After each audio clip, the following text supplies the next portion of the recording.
Thank you for joining us today on Earth File. Welcome to the program. I'm Ayola Kasim. Doubling the global share of renewables by 2030 would dramatically decrease emissions harmful to human health. This will save up to 4 million lives per year by 2030. And the good thing is, the renewable energy sector employed at least 8.1 million people directly or indirectly worldwide in 2015. Here in Africa, there is an increase with a conservative estimate of over 61,000 jobs in 2015 as new projects came online. On the last day of January, the federal government also flagged off a project that will power 20,000 homes in Nigeria. The move towards green economy is necessary, but how will this work? Our focus today on Earth File. To stay with us. This is going to be the beginning of the deployment of solar home systems and solar power to very many villages all over Nigeria. And so I commissioned this solar home systems for the benefit of the people of Wuna and for the benefit of the Nigerian people.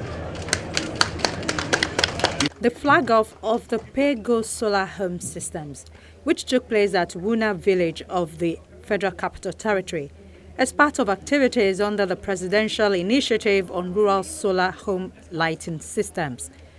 It is projected to create 500 direct jobs, including solar installers and agents, as well as another 5,000 indirect jobs within a minimum period of 24 months. In November of 2015, and I think the conversation actually started about September, the President Muhammadu Buhari, spoke to me about what we could do to very quickly accelerate electrification, especially in the rural areas. We had in mind all manner of different types of projects that we could do to bring electricity to many of our rural communities, to many of our villages. And he was particularly concerned that as we spoke about farming and also education in the rural areas, how would we be able to get maximum, irrigation facilities, maximum facilities for education, all of those kinds of things. How do we maximize these things if we can't get power to those places? Water pumps, irrigation equipment, just about anything requires power. So we came together and we began to look for ways of deploying solar systems in villages in Nigeria. And I think there must be something very special about Wuna village, that it became the very first to have that deployment done.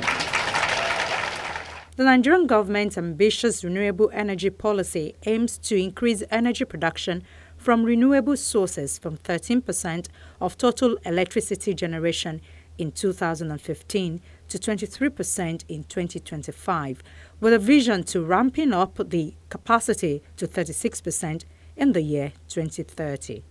We think that as solar power becomes cheaper, and it is becoming cheaper really practically day by day, we'll be able to afford to do even more, to deploy more across the country, especially to those places that are not at the moment served by our grid. The grid is just one, the grid is one, if you like, transmission center. But we cannot take all our power from the grid. And so in the next few years, it will not be absolutely important for you to be connected to the grid, because we will be deploying every type of off-grid solution that we can deploy. Nigeria is projected to have a share of 2% of modern renewable energy use by 2030 if a doubling of renewable energy share is achieved. Nigeria currently needs a combination of on-grid and off-grid sources to meet its energy needs. At the moment, the country generates up to 80% of its electricity from gas-fired power plants situated in the south, while just about 14% is generated from hydropower stations in the north. The highest peak of power generation was reached in 2015 when 5,075 megawatts of electricity was supplied. However, the level has halved since the incessant destruction of gas pipelines by militants began in early 2016. experts have predicted that energy demand in Nigeria will hit 250,000 megawatts by 2030. The crisis in the sector, therefore, need urgent attention. Policy framework are already developed. We are overburdened by this, but we need action. Action by government creating this enabling environment, bringing partners together and bringing all the linkage that is needed to entrepreneurs like us and to enterprising organizations like us. Imagine if we have organizations like Carbon Credit Network that can scale to impacting over 3-4 million lives in Nigeria. We have 20 of that scale. Then we wouldn't be talking about job problem, or we wouldn't be talking about poverty anymore. So our banks also needs to begin to look at how they can work around the policy, the framework that government has to support more enterprises. Recently, the federal government had a power purchase agreement with 12 firms for the construction of solar power plants in 8 states across the federation that will generate 975 megawatts of electricity. Up to 2.5 billion naira will be invested into the 12 solar plants that will be located in Enugu, Nasarawa, Kaduna, Katsina, Sokoto, Bauchi, and Plateau states, as well as the Federal Capital Territory in Abuja.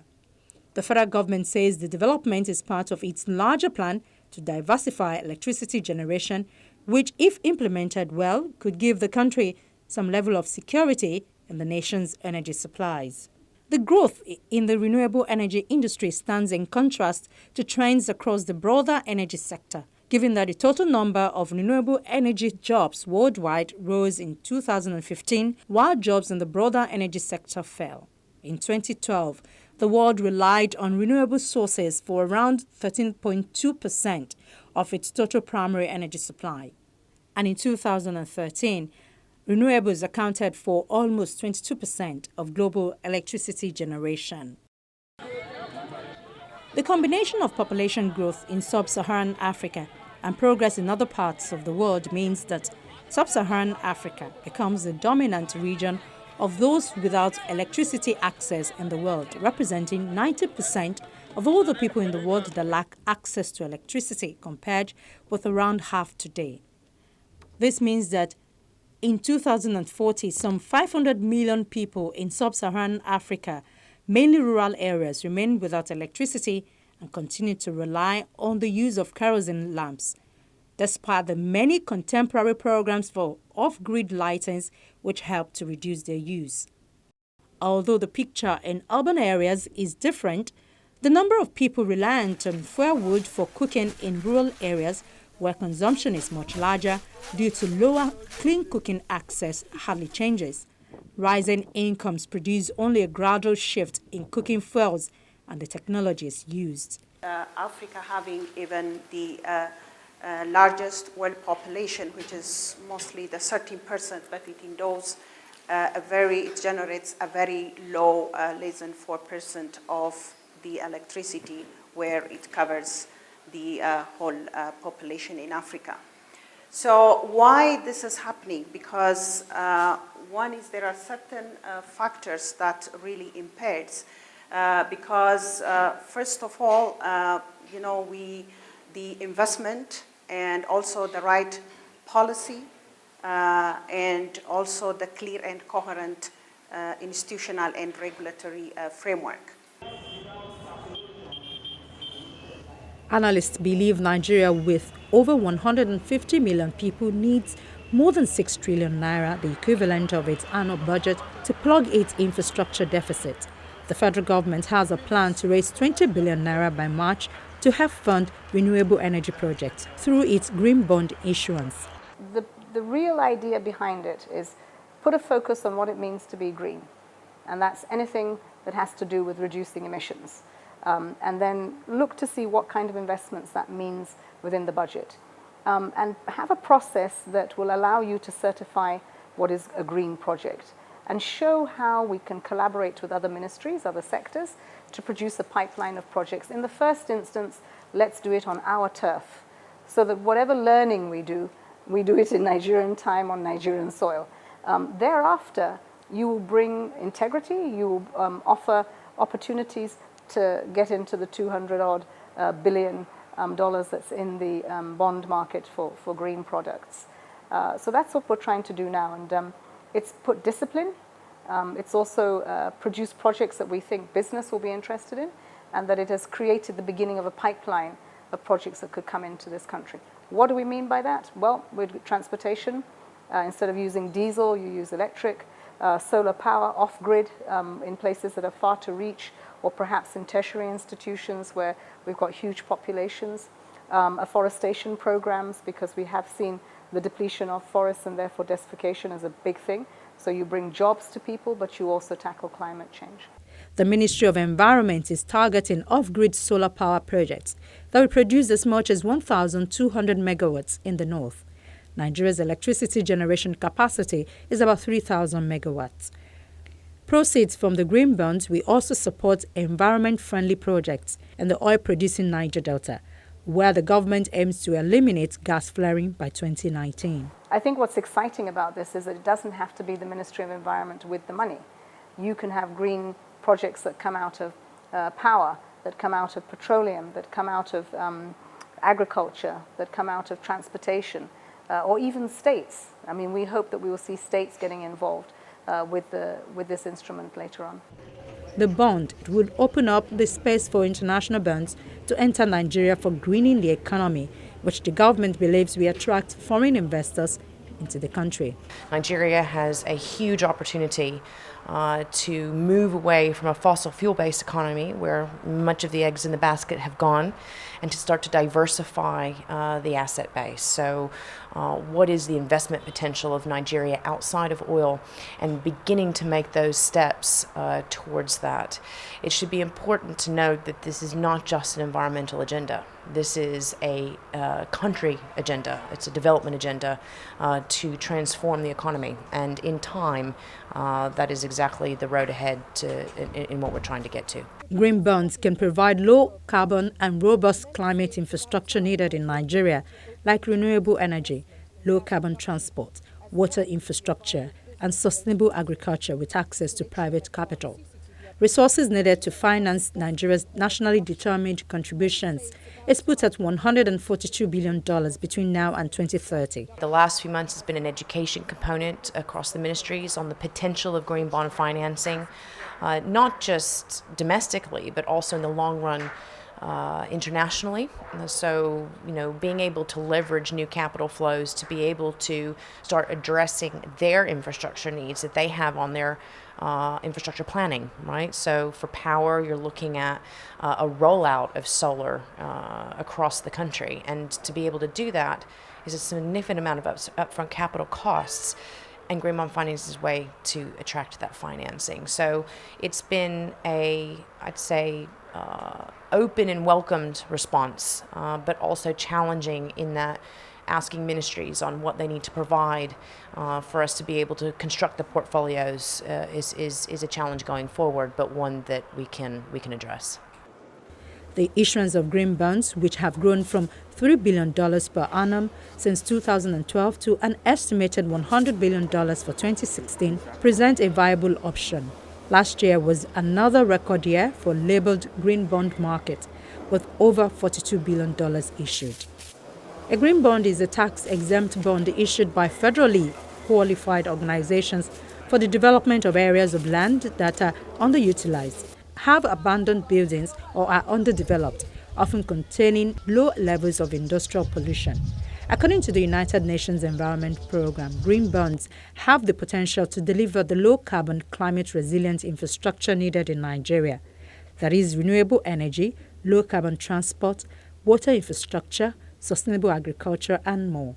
With access to private capital at scale through the international and domestic bond markets, access to private capital is essential to substantially lower the cost of capital for green projects and enable Nigeria to move to a less emissions-intensive growth path.